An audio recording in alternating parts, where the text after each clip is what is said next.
Here's some food for thought. How much are you willing to fight for what you believe in? This is something that I've been asking myself quite a bit lately, especially with all of the news stories coming out of China and Hong Kong about freedom of speech, censorship. How much am I really willing to give up in order to stand strong on my principles? I watched a documentary called Free China, The Courage to Believe, and that included two people, Jennifer Zeng and Dr. Charles Lee, and their stories about how they were placed in forced labor camps in communist China only because they practiced Falun Gong. That is a spiritual practice which includes meditation, exercise, and the moral philosophy of truth, compassion, and tolerance. Watching this documentary was seriously straight out of 1984 and Fahrenheit 451. I saw so many parallels to these fiction books. We need to make Orwell fiction again. I'm not joking, you guys. This is serious. When Jennifer Zeng was arrested, she asked the police, "Why are you arresting me?" And they replied, "Because of your thought." That reminded me exactly of thought crime and the thought police. Hello!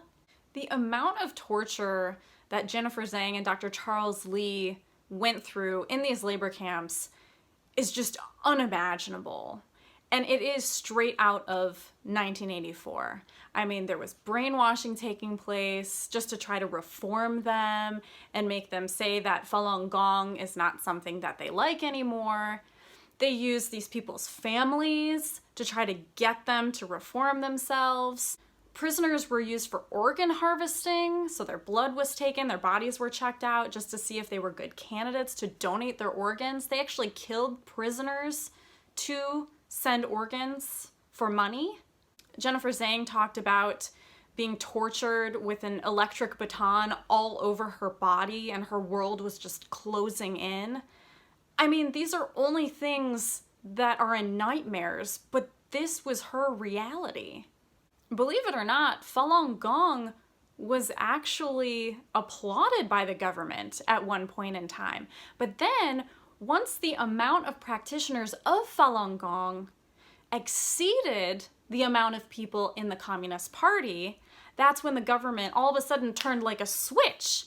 And you saw the news broadcasts, the real ones in this documentary, and you watch these news people who one day they were like, "Yay, Falun Gong, woo!" And then the next day, they're like, Falun Gong is an evil cult, and they're destroying all of the materials for Falun Gong, anything that has to do with it. This is right out of Fahrenheit 451. You saw photos and videos of books being thrown away. There was propaganda like crazy. I mean, people even thought that Falun Gong practitioners ate babies. I learned quite a bit in this documentary. One thing I learned more about was the one-child policy in China.